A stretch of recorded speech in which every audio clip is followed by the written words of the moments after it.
আসসালামু আলাইকুম স্যার।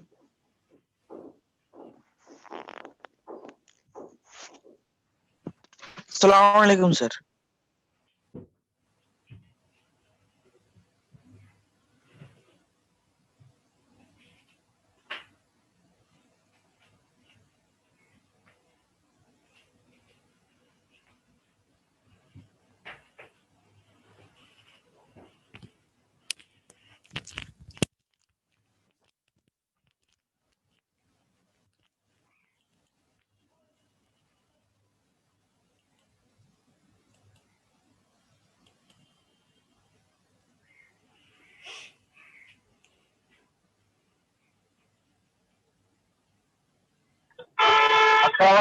আসসালামু আলাইকুম স্যার।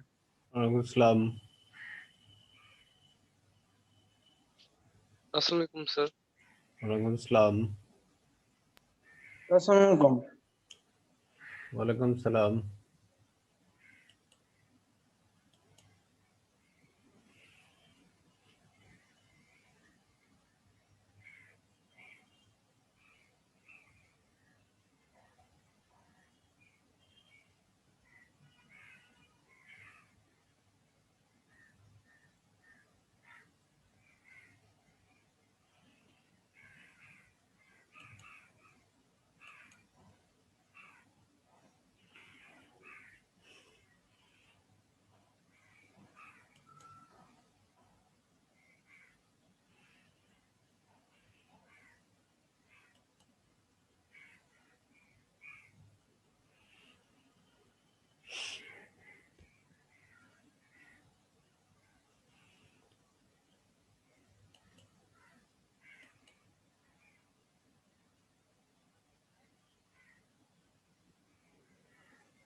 স্যার আসসালামু আলাইকুম। ওয়ালাইকুম সালাম। স্যার আসসালামু আলাইকুম। ওয়ালাইকুম সালাম। আলাইকুম। ওয়ালাইকুম সালাম।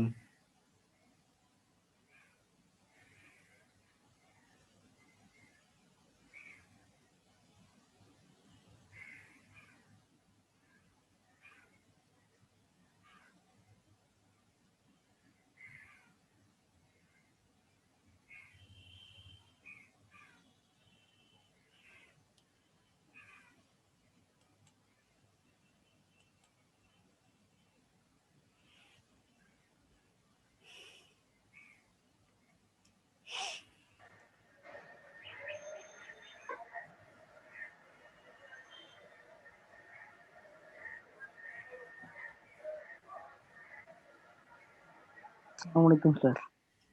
ওয়ালাইকুম সালাম। স্যার আসসালামু আলাইকুম। ওয়ালাইকুম সালাম।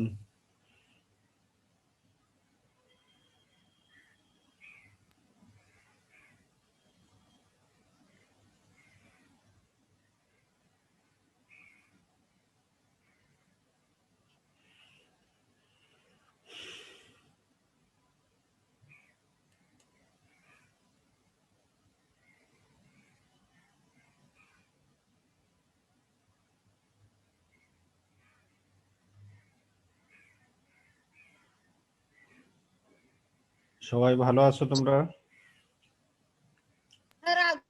আলহামদুলিল্লাহ স্যার। আলহামদুলিল্লাহ স্যার, আপনি আপনি ভালো কেমন আছেন? আছেন? হ্যাঁ আছি আলহামদুলিল্লাহ।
সবাই ভালো আছো তাহলে? এখন পর্যন্ত তোমাদের 21 জন উপস্থিত। 11টা 7 বাজে 21 জন উপস্থিত। তোমরা তোমাদের মূল্যায়ন পরীক্ষা হয়েছিল, রেজাল্ট দেখছো তো? রেজাল্ট দেখছো সবাই? রেজাল্ট নিশ্চয় জি স্যার। রেজাল্ট নিশ্চয় দেখেছো যে খুব বেশি ভালো হয়নি, তাই না? এবং এবং মাত্র 2টা অধ্যায় ছিল, তারপরও খুব বেশি ভালো হয়নি। তার মানে তোমাদের চেষ্টা বাড়াতে হবে। 2টা অধ্যায়ের উপরে যদি এই অবস্থা হয় তাহলে পুরো বই যখন প্রমোশনে পরীক্ষা হবে আর কলেজ খুলে গেলে যখন পরীক্ষার হলে পরীক্ষা হবে, তখন বড় ধরনের একটা প্রবলেমে পড়ে যাবা। যদিও এই পরীক্ষা অনলাইনের পরীক্ষা দিচ্ছ বাসায় থেকে, এই পরীক্ষা কিভাবে দিয়েছো এটা তোমরাই জানো ভালো, কিন্তু রেজাল্ট যা দেখলাম ভালো না। এই জন্য খুবই সজাগ হতে হবে। বুঝতে পেরেছো সবাই? Boys, Yes, sir. যে খুবই সজাগ না হলে জি স্যার। পুরো বইয়ের উপরে পরীক্ষা হবে প্রমোশন টেস্ট। আর কলেজ খুলে গেলে যদি হলে পরীক্ষা হয়, তখন প্রবলেমে পড়ে যাবা। আর এখানে সবাই প্রমোশন পায় না, পরীক্ষায় ফেল করলেই প্রমোশন পাবে না, তখন 11-এ থাকতে হবে আবার। তো এই বিষয়গুলো বিশেষভাবে মনে রাখবা। আর আজকে আমরা নতুন চ্যাপ্টার আরম্ভ করব।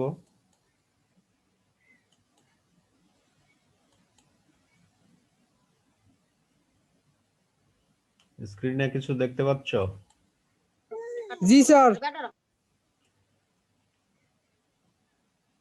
চ্যাপ্টারের নাম দেখতেছো ব্যাংক সমন্বয় বিবরণী। দেখতে পাচ্ছ না স্ক্রিনে? দেখতে পাচ্ছ ব্যাংক সমন্বয় বিবরণী লেখা? Ji, sir. জি স্যার। দেখা যাচ্ছে না। তো এটা সবার জন্যই নতুন, যারা সায়েন্স থেকে এসছো তাদের জন্য নতুন এই চ্যাপ্টার। আবার যারা আগে বিজনেস স্টাডিজে ছিল তারাও এই চ্যাপ্টার কখনোই পায়নি, 9-10-এ এই চ্যাপ্টার ছিল না। এই জন্য এই চ্যাপ্টার খুব মনোযোগ সহকারে শুনতে হবে। আমি আজকে এই চ্যাপ্টারের কনসেপ্টগুলো, মানে অঙ্ক কিভাবে করতে হয় এটা আলোচনা করব। ব্যাংক সমন্বয় বিবরণী, এর নাম থেকে যা বোঝাচ্ছ যে বিবরণী মানে স্টেটমেন্ট, ব্যাংকের সাথে তোমার কিছু লেনদেন হবে, সেগুলো সমন্বয় করতে হবে। সমন্বয় কিরকম? তুমি টাকা জমা দিয়েছো কিন্তু ব্যাংক ভুল করে টাকা জমা করেনি, এই কারণে তোমার মতে যে ব্যাংকে জমা আর ব্যাংকের যে বিবরণী, তোমার লেনদেনগুলোই ব্যাংক পাসবইতে লিখে রাখে, পাসবই বা ব্যাংক বিবরণীতে লিখে রাখে। ওই বিবরণী অনুযায়ী ব্যাংক জমা আর তোমার হিসাব অনুযায়ী যে ব্যাংক জমা, এই দুইটার মধ্যে পার্থক্য হয়ে যাবে। কি কি কারণে পার্থক্য হয়েছে তা দেখানোর জন্যই এই ব্যাংক সমন্বয় বিবরণী প্রস্তুত করা হবে। যে যে কারণে পার্থক্য হয়েছে তা দেখানোর জন্যই ব্যাংক সমন্বয় বিবরণী প্রস্তুত করা হবে। পার্থক্য বিভিন্ন কারণেই হতে পারে। তুমি একটা চেক জমা দিয়েছো কাউকে, কোনো চেক পেমেন্ট করেছো কিন্তু সেই লোক টাকা উঠায়নি, তখন কি হবে? তোমার মতে ব্যাংক ব্যালেন্স কমে গেছে, কিন্তু ব্যাংকে তোমার যে জমার পরিমাণ সেটা কি কমে গেছে? তুমি একজন লোককে চেক দিয়েছো, দেওয়ার সাথে সাথে তুমি ব্যাংক ব্যালেন্স কমিয়ে দিবা, কিন্তু ওই লোক ব্যাংকে গিয়ে টাকা উঠায়নি তোমার অ্যাকাউন্ট থেকে, তাহলে কি হবে? তাহলে কি তোমার ব্যাংক ব্যালেন্স কমে আছে ব্যাংকের হিসাব অনুযায়ী? ব্যাংকের হিসাব অনুযায়ী তোমার ব্যাংক না ব্যালেন্স স্যার। কমেনি। না স্যার, আগের মতনই থাকবে। আগের মতনই মানে তুমি নগদান বইতে কমিয়েছো, কিন্তু পাসবই বা ব্যাংক বিবরণীতে কমানো হয়নি। ফলে তোমার নগদান বইয়ের অনুযায়ী যে ব্যালেন্স থাকবে তার তুলনায় পাসবই অনুযায়ী ব্যালেন্স বেশি থাকবে। তুমি যেটা বললা যে আগের মতোই থাকবে, আগের মতো থাকবে মানে তুমি তো ইতিমধ্যেই আবার নগদান বইতে কমিয়েছো, তো এই তুলনায় কি বেশি থাকবে না? তো সাধারণ অঙ্কের ক্ষেত্রে কি দেখা যায় যে বেশি কোনো মান বের করতে হলে যোগ করা হয়, তাই না? সাধারণ অঙ্কের কথাই যদি ধরো, ব্যাংক সমন্বয় বিবরণী না মনে করো, তুমি 80 থেকে 100-তে যাবে, তখন 20 টাকা যোগ করতে হবে, তাই না? বেশি যে মান বের করবা সেটা যোগ হবে। আর যখন তুমি 100 থেকে 80-তে আসতে চাইবা তখন কি হবে?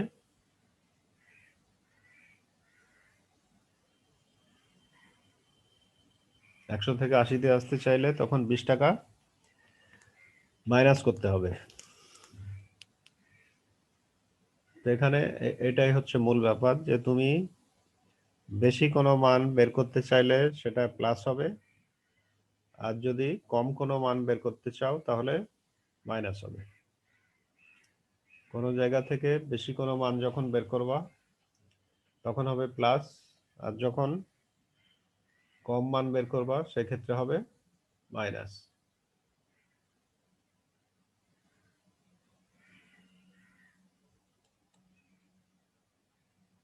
ক্লিয়ার?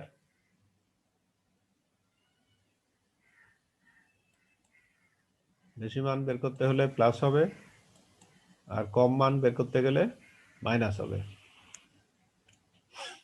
তারপর এই অঙ্কের ক্ষেত্রে আরো যেটা দরকার, তোমাদের যেমন 11 দিয়ে শুরু হচ্ছে, 12 দিয়ে শেষ হবে, তেমন এই অঙ্কে দেখা যাবে যে নগদান বই অনুযায়ী ব্যাংক জমার উদ্বৃত্ত মানে তুমি যেটা নিজে বা তোমার কর্মচারী দিয়ে অফিসে লিখে রাখবা, সেই বই অনুযায়ী যে ব্যালেন্স শুরুতে যদি উল্লেখ থাকে তাহলে শেষ হবে পাসবই অনুযায়ী ব্যাংক জমার উদ্বৃত্ত দিয়ে। তাহলে কোনো অঙ্ক যদি নগদান বই অনুযায়ী ব্যাংক জমার উদ্বৃত্ত দিয়ে শুরু হয় তাহলে শেষ হবে পাসবই অনুযায়ী ব্যাংক জমার উদ্বৃত্ত দিয়ে। আবার যদি পাসবই অনুযায়ী ব্যাংক জমার উদ্বৃত্ত উল্লেখ থাকে তাহলে শেষে নগদান বই অনুযায়ী ব্যাংক জমার উদ্বৃত্ত দিয়ে শেষ হবে, মানে অপোজিটটা দিয়ে শেষ হবে। নগদান বই দিয়ে শুরু হলে শেষে পাসবই অনুযায়ী ব্যাংক জমার উদ্বৃত্ত দিয়ে শেষ হবে। আবার যদি কোনো অঙ্ক পাসবই দিয়ে মনে করো শুরু হয় তাহলে শেষ হবে কি দিয়ে? নগদান বই অনুযায়ী ব্যাংক নগদান জমার, বই দিয়ে। নগদান বই দিয়ে শেষ হবে। তারপরে যে কথা বলা হচ্ছে যে শেষে যে বই অনুযায়ী ব্যাংক জমার উদ্বৃত্ত নির্ণয় করা হয়, তা যদি তোমার ব্যাখ্যা বিশ্লেষণে মনে হয় যে বেড়ে আছে মানে বেশি আছে, তাহলে যোগ হবে। আর যদি মনে হয় কম থাকে যদি, তাহলে বিয়োগ হবে। এই লাইনটাও খুব গুরুত্বপূর্ণ এই চ্যাপ্টারের জন্য, যে শেষে যে বই অনুযায়ী ব্যাংক জমার উদ্বৃত্ত নির্ণয় করা হয়। নগদান বই দিয়ে যদি অঙ্ক শুরু হয় তখন তোমার চিন্তা থাকবে শুধু পাসবই অনুযায়ী বেশি না কম। পাসবই অনুযায়ী বেশি মনে হলে যোগ হবে, আর পাসবই অনুযায়ী কম মনে হলে বিয়োগ হবে। আবার কোনো অঙ্ক যদি মনে করো নগদান বই অনুযায়ী ব্যাংক জমাতিরিক্ত শুরুতে উল্লেখ থাকে, এই ব্যাংক জমাতিরিক্ত মানে ব্যাংকে লোনের পরিমাণ। তোমার সবসময় যে ব্যাংকে জমা থাকবে এমন কিছু না, তোমার ব্যাংকে লোনও থাকতে পারে। যদি শুরুতে লোন উল্লেখ থাকে নগদান বই অনুযায়ী, তাহলে শেষে পাসবই অনুযায়ী ব্যাংক জমাতিরিক্ত বা লোনের পরিমাণ নির্ণয় করা হবে। আবার শুরুতে যদি পাস বই অনুযায়ী ব্যাংক জমা অতিরিক্ত উল্লেখ থাকে তাহলে শেষে নগদান বই অনুযায়ী ব্যাংক জমা অতিরিক্ত নির্ণয় করা হবে, মানে লোনের পরিমাণ নির্ণয় করা হবে। লোনের অঙ্ক আর জমার অঙ্কের ক্ষেত্রে রিয়াকশনটা হচ্ছে বিপরীত। কিরকম বিপরীত? যে তোমার কাছে ব্যাংক টাকা পায়, তোমার ব্যাংকে ঋণ আছে, ঋণের ক্ষেত্রে যদি তুমি টাকা জমা দাও তাহলে তোমার ঋণের পরিমাণ বাড়বে না কমবে? ঋণের ক্ষেত্রে টাকা জমা দিলা, তাহলে তোমার বাড়বে। ঋণের পরিমাণ কমে যাবে। ঋণ ঋণ মানে তোমার কাছে টাকা পায় ব্যাংক, তুমি সেই ক্ষেত্রে টাকা জমা দিলা ব্যাংকে, তাহলে তোমার ঋণের পরিমাণ কমে যাবে। কিন্তু কখনো যদি জমার অঙ্ক হয়, মানে তোমার ব্যাংকে জমা আছে, তুমি আরো জমা দিলা, জমা আছে তারপর আরো জমা দিলা, সেই ক্ষেত্রে তোমার ব্যাংক জমার পরিমাণ কি হবে? বেড়ে যাবে। এই জন্য বলতেছি যে রিয়াকশনটা তোমার বিপরীত। তুমি টাকা পেয়েছো কারো কাছ থেকে, তখন তোমার টাকা বাড়বে, তুমি খরচ করতেছো তখন তোমার টাকা কি হবে? কমে যাবে। রিয়াকশন এক এক জায়গায় এক এক রকম। তাহলে মূল বক্তব্য হচ্ছে যে তুমি, এই লাইনটা হচ্ছে মূল বক্তব্য, শেষে যে বই অনুযায়ী ব্যাংক জমার উদ্বৃত্ত নির্ণয় করা হয় তা যদি তোমার ব্যাখ্যা বিশ্লেষণ করলে মনে হয় যে বেড়ে আছে তাহলে যোগ করবা, আর যদি মনে হয় কমে আছে তাহলে বিয়োগ করা হবে। ব্যাখ্যা বিশ্লেষণ মানে কি? লেনদেন অনুযায়ী ব্যাখ্যা বিশ্লেষণ করবা, লেনদেন অনুযায়ী ব্যাখ্যা বিশ্লেষণ করবা। লেনদেন দেখলে তুমি যদি পড়াশোনা করো তাহলে বুঝতে পারবা যে তোমার ব্যাংক ব্যালেন্স বেশি না কম। আর যদি পড়াশোনা না করো তাহলে বুঝতে পারবা না বেশি না কম। তুমি টাকা জমা দিয়েছো ব্যাংকে, তাহলে তোমার ব্যাংক ব্যালেন্স বেশি হবে না কম হবে? বেশি হবে স্যার। বেশি হবে। এটা বলার জন্য কি মুখস্থ করা লাগলো কিছু? মুখস্থ করা লাগেনি, তাই না? তার মানে যে চিন্তা করলেই বলতে পারবা, লেনদেন সম্পর্কে পরিচিত হয়ে গেলেই বলতে পারবা যে কোনটা দিয়ে বাড়বে আর কোনটা দিয়ে কমবে। আর কেউ যদি মনে করে যে আপাতত এখন বন্ধ আছে, আরামে সময় কাটাই, পরে দেখা যাবে, তাহলে হবে না। কারণ অনেক চ্যাপ্টার বাড়তে বাড়তে সিলেবাস অনেক বড় হয়ে যাবে, তখন প্রবলেম হয়ে যাবে, তখন আর কভার করতে পারবা না। তো এখানে কতগুলো ব্যাপারে সতর্ক থাকতে হবে। নেক্সট স্লাইড দেখতে পাচ্ছ, সতর্কীকরণ। যে কোনো একজন বলো। সতর্কীকরণ দেখতে পাচ্ছ? জি স্যার। জি স্যার, জি স্যার। Very good. এখানে লেনদেন সম্পর্কে পরিচয় হতে হবে যে কি ঘটনা ঘটে বা না ঘটে। চেক ইস্যু করা অর্থ ব্যাংক থেকে টাকা ওঠানো। যখন তোমাকে বলবে যে চেক ইস্যু করা হয়েছে, চেক ইস্যু করা মানে তোমার চেক কাটা। যদি তোমরা চেক বই ব্যবহার করো তাহলে জানো যে চেক যখন ইস্যু করবা সেটাতে বোঝায় যে ব্যাংক থেকে টাকা উঠাবা, এবং চেক ইস্যু দ্বারা ব্যাংক জমা কমে। চেক ইস্যু যদি করো মানে চেক যদি কাটো তাহলে তোমার ব্যাংকে জমার পরিমাণ আগে যা ছিল, তাই না, ব্যাংকে জমার পরিমাণ আগে যা ছিল এটা কমে যাবে, কিন্তু ব্যাংক জমাতিরিক্তের ক্ষেত্রে আবার বাড়ে। মানে ব্যাংক তোমার কাছে টাকা পায়, তুমি ব্যাংক থেকে আরো টাকা নিচ্ছ। চেক ইস্যু করা মানে তো ব্যাংক থেকে টাকা উঠানো। ব্যাংক থেকে তুমি যদি আরো টাকা নিতে চাও তাহলে তোমার লোনের ব্যাংক জমাতিরিক্ত মানেই ব্যাংকে তোমার লোনের পরিমাণ, ব্যাংকে তোমার লোনের পরিমাণ বেড়ে যাবে। তাহলে জমার ক্ষেত্রে চেক ইস্যু দ্বারা ব্যাংক থেকে টাকা উঠানো যেহেতু বোঝায়, এই জন্য ব্যাংক ব্যালেন্স কমে যাবে। আর জমাতিরিক্তর ক্ষেত্রে বেড়ে যাবে। জমাতিরিক্ত মানে ঋণের পরিমাণ, ঋণ যেহেতু, এই জন্য বেড়ে যাবে। চেক আদায়ের জন্য জমা দেওয়া অর্থ ব্যাংকে টাকা জমা দেওয়া। কোনো ব্যক্তির কাছে তুমি টাকা পাও, উনি তোমাকে টাকা ক্যাশে না দিয়ে চেকেও দিতে পারে। তখন ওই চেক কি করা হয়, চেক নিয়ে তোমার নাম যদি লিখে দেয়, তুমি ওই চেক তোমার অ্যাকাউন্টে জমা দিতে হবে। এই জন্য ওটা দিয়ে বোঝায় চেক আদায়ের জন্য জমা দেওয়া অর্থ ব্যাংকে টাকা জমা দেওয়া।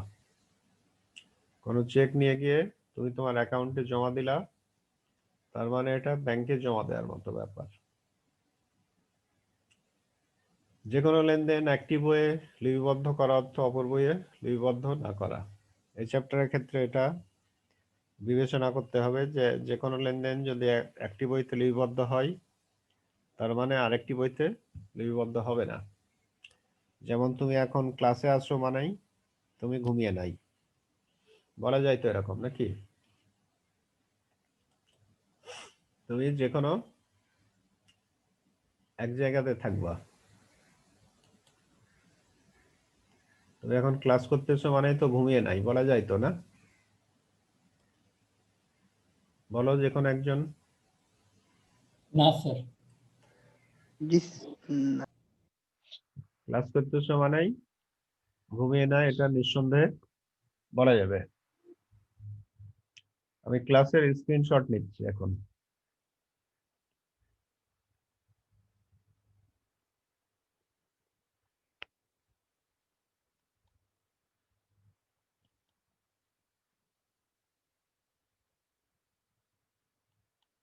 এই জন্য এই চ্যাপ্টারে এরকম বোঝায় যে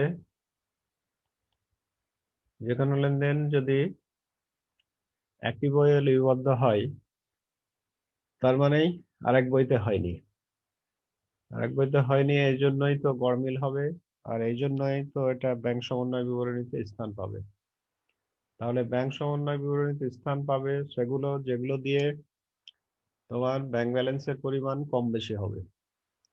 ব্যাংক ব্যালেন্সের পরিমাণ কম বেশি হলে সেটাই ব্যাংক সমন্বয় বিবরণীতে স্থান পাবে। কোনো লেনদেন দ্বারা একটি বইতে জমা বাড়া অর্থ অপর বইতে কমে যাওয়া, যেটা আমি শুরুতে যে উদাহরণ বললাম। নগদান বইতে তুমি জমা লিখেছো, তাহলে নগদান বইতে জমা বেড়ে যাবে, কিন্তু পাস বই বা ব্যাংক তো লিখেনি, তাহলে পাস বইয়ে কমে থাকবে না?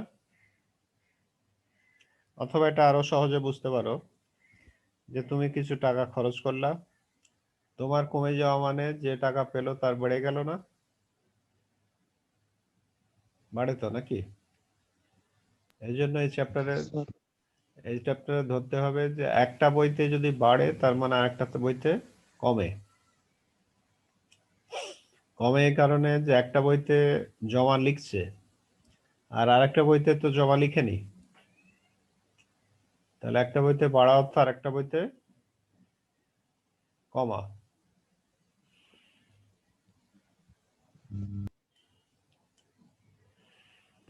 তারপরে যেটা বলতেছে, নগদান বইতে ক্রেডিট ব্যালেন্স বলতে ব্যাংক জমাতিরিক্ত বোঝায়।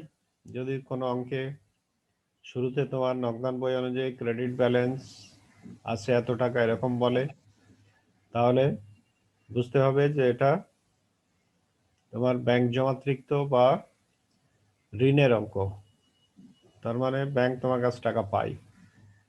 আর পাস বইতে ডেবিট ব্যালেন্স দিয়ে ব্যাংক জমাতিরিক্ত বোঝায়। পাস বইতে ডেবিট ব্যালেন্স দিয়ে বোঝাবে, অপোজিট বোঝাবে সবসময়। কারণ তোমার জন্য যেটা সম্পদ, তোমার জমা আছে, তোমার সম্পদ, কিন্তু ব্যাংকের জন্য এটা কি? ব্যাংকেরও কি তোমার টাকা সম্পদ? না স্যার, দায়। ব্যাংকের দায়। এই জন্য এখানে সবগুলো অপোজিট বোঝাচ্ছে। নগদান বইতে ক্রেডিট ব্যালেন্স দিয়ে ব্যাংক জমাতিরিক্ত যদি বোঝাই, তাহলে পাস বইতে ডেবিট ব্যালেন্স দিয়ে বোঝাবে ব্যাংক জমাতিরিক্ত।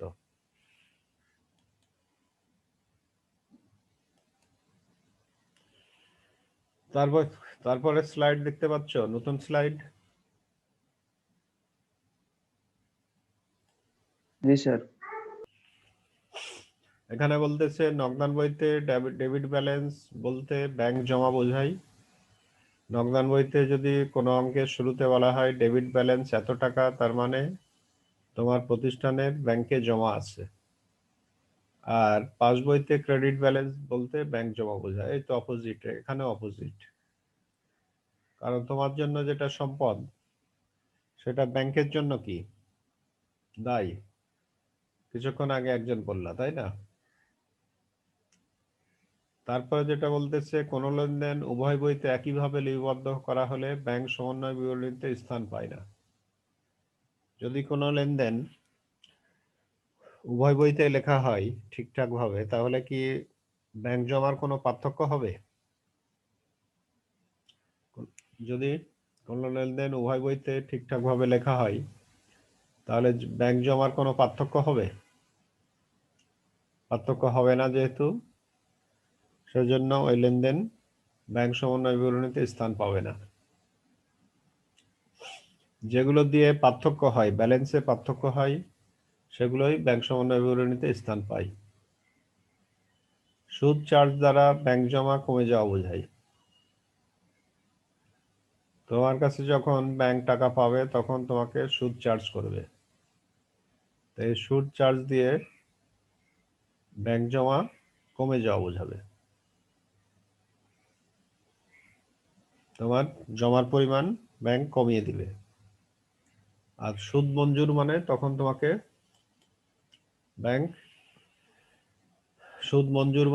তোমাকে ব্যাংক সুদ দিচ্ছে। আর সুদ চার্জ মানে তোমার লোন আছে ব্যাংকে, তোমার কাছ থেকে এখন ব্যাংক আরো টাকা নিচ্ছে। ব্যাংক সমন্বয় বিবরণী কোনো নির্দিষ্ট তারিখে প্রস্তুত করা হবে। এরকম হবে না যে ব্যাংক সমন্বয় বিবরণী 6 মাস ধরে তৈরি করা হচ্ছে, এরকম না। তুমি একটা নির্দিষ্ট তারিখে, যে কোনো তারিখে, 1 ফেব্রুয়ারি তারিখেও তৈরি করতে পারো। তৈরি করে দেখতে পারো যে তোমার কি কি কারণে নগদান বই অনুযায়ী তোমার হিসাব আর ব্যাংক বিবরণী অনুযায়ী হিসাবে গড়মিল হচ্ছে, এটা তুমি দেখতে পারো। নগদান বই অনুযায়ী আর ব্যাংক বিবরণী বা পাসবই অনুযায়ী হিসাব কেন গড়মিল হচ্ছে, এটা তুমি ব্যাংক সমন্বয় বিবরণীর মাধ্যমে কোনো নির্দিষ্ট তারিখে দেখবা। এমন কিছু না যে তুমি 4 মাস ধরে দেখবা, তা না। এটা যে কোনো একটা নির্দিষ্ট তারিখে প্রস্তুত করা হবে। বিল বাট্টা করা অর্থ ব্যাংকে টাকা জমা দেওয়া। বিল হচ্ছে একটা ডকুমেন্ট, প্রাপ্য বিল বা প্রাপ্য নোট, যার টাকা ভবিষ্যতে পাওয়া যাবে। এই নোটের টাকা তোমার এখন থেকে মনে করো 6 মাস পর পাওয়া যাবে, কিন্তু এখনই তোমার টাকার প্রয়োজন হলো, এক্ষেত্রে তুমি ওই বিল ব্যাংকে জমা দিতে পারো। এটাকেই বলে বিল বাট্টা করা। ব্যাংকে যদি জমা দাও তাহলে ব্যাংক কিছু টাকা কেটে রেখে বাকি টাকা জমা করবে। কারণ ব্যাংক যেহেতু তোমাকে অ্যাডভান্স টাকা দিচ্ছে, এই জন্য কিছু টাকা কেটে রেখে বাকি টাকা জমা দিবে। তারপরে যেটা বলতে সেখানে এই চ্যাপ্টারের মধ্যে সংশোধিত নগদান বই অনেক সময় তৈরি করতে বলবে তোমাকে, যে নগদান বইকে সংশোধন করো বা আপগ্রেড করো। তোমরা একটা সফটওয়্যার আপগ্রেড করো না, করো তো নাকি? সফটওয়্যার আপগ্রেড করার সময় ওটা কি পুরোপুরি আনইনস্টল করো? কি করো? জাস্ট আপগ্রেড ট্যাপ করো, তাহলে আপগ্রেড হয়, তাই না? তেমন নগদান বইটা আপগ্রেড করাই হচ্ছে সংশোধিত নগদান বই। নগদান বই যখন আপগ্রেড করবা তখন নগদান বইতে যা যা লিখনি তা লিখবা, তাহলে নগদান বই আপগ্রেড হয়ে যাবে। তারপর এই চ্যাপ্টারে আরো পাবে উভয় জের সংশোধন পদ্ধতি বা দ্বৈত জের সংশোধন পদ্ধতিতে ব্যাংক সমন্বয় বিবরণী পাবে। সেখানে যা বোঝাচ্ছে যে যা যেখানে লেখা হয়নি তা সেখানে লিখতে হবে। নগদান বই উভয় জের সংশোধন পদ্ধতিতে ব্যাংক সমন্বয় বিবরণী প্রস্তুত করো যদি বলে, তাহলে নকদান বইতেও যা লিখেনি তা লিখে আপগ্রেড করতে হবে, আবার পাস বইতেও যা লিখেনি তা লিখে আপগ্রেড করতে হবে। এই হচ্ছে প্রাথমিক আলোচনা আমাদের। এই থিওরি আলোচনার পর অঙ্ক শুরু হবে। এখন তোমাদের কার কি প্রশ্ন আছে বলো বয়েজ।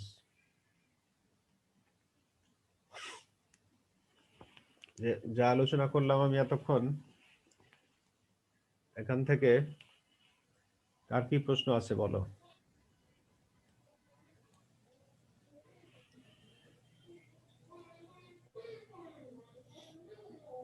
বলো কার কি প্রশ্ন আছে।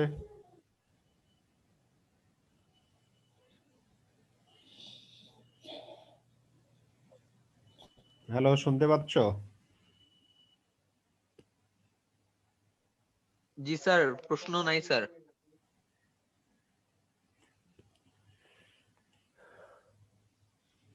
কোনো প্রশ্নই নাই? প্রশ্ন কিন্তু করতে পারো। মহিমিনুল, শুনতে পাচ্ছ? হ্যালো মহিমিনুল। স্যার শুনতে পাচ্ছি। শুনতে পাচ্ছি। আচ্ছা, তাহলে তুমি একটু বলো যে আমরা এতক্ষণ যে আলোচনা করলাম তার মূল বক্তব্য কি দাঁড়াচ্ছে, আর অন্য কারো কোনো প্রশ্ন থাকলে বলো। অন্য কারো কোনো প্রশ্ন যদি থাকে তখন বলবা। মহিমিনুল, তুমি বলো একটু যে আমরা এতক্ষণ যে আলোচনা করলাম এখান থেকে তোমার কি মনে হচ্ছে, যে ব্যাপারটা কি, এই চ্যাপ্টারে কি হবে?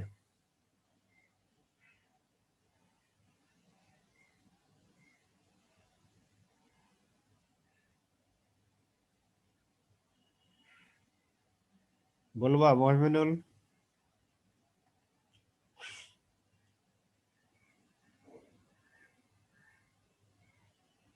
হ্যালো,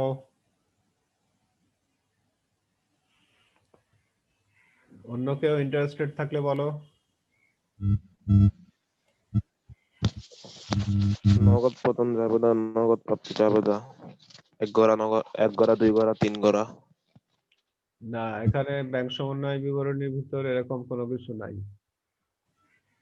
তুমি যেগুলো বললা এগুলো হচ্ছে নগদান বই চ্যাপ্টারের কথাবার্তা। এখানে ব্যাংক সমন্বয় বিবরণী সম্পূর্ণ আলাদা ব্যাপার। স্যার পাস বইও কি আমাদের বানাইতে হবে?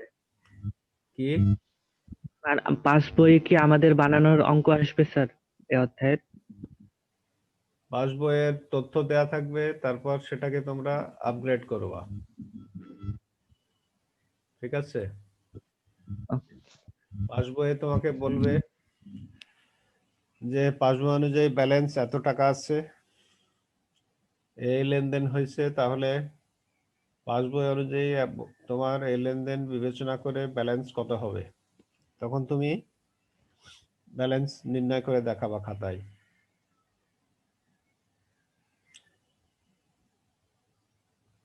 আর কারো কোনো প্রশ্ন? আর কারো কোনো প্রশ্ন থাকলে বলো। সাজিদ মুস্তফা, শুনতে পাচ্ছ? হ্যালো। জি হ্যাঁ, বলো তো তুমি কি শুনলা তখন? এই ব্যাংক সমন্বয় বিবরণী যেটা আলোচনা করলাম, কি শুনলা বা কি মনে হলো তোমার? এই চ্যাপ্টারে কি কাজ হবে?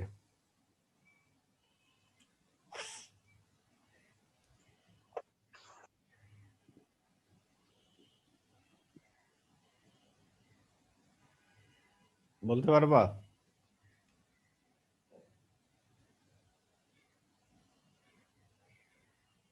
সাজিদ মুস্তফা,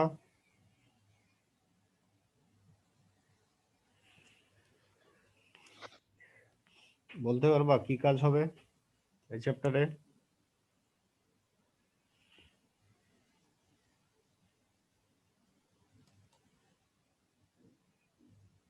আবরার শাহরিয়ার,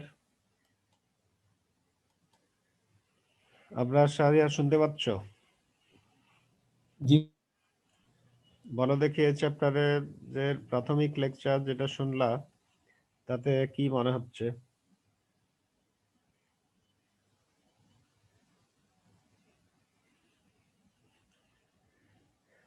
এটার উপরে আরো ডিটেলস আলোচনা হবে। এখন পর্যন্ত যা শুনলা তাতে কি মনে হচ্ছে বলো?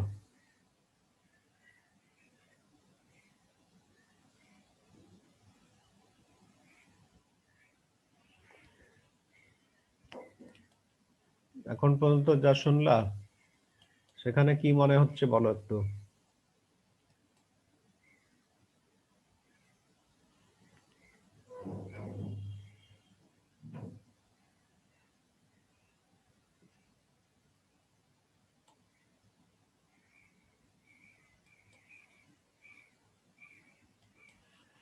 চেষ্টা করো ব্যাংক চার্জ, ব্যাংক বিবরণী এগুলো জানতে পারবো।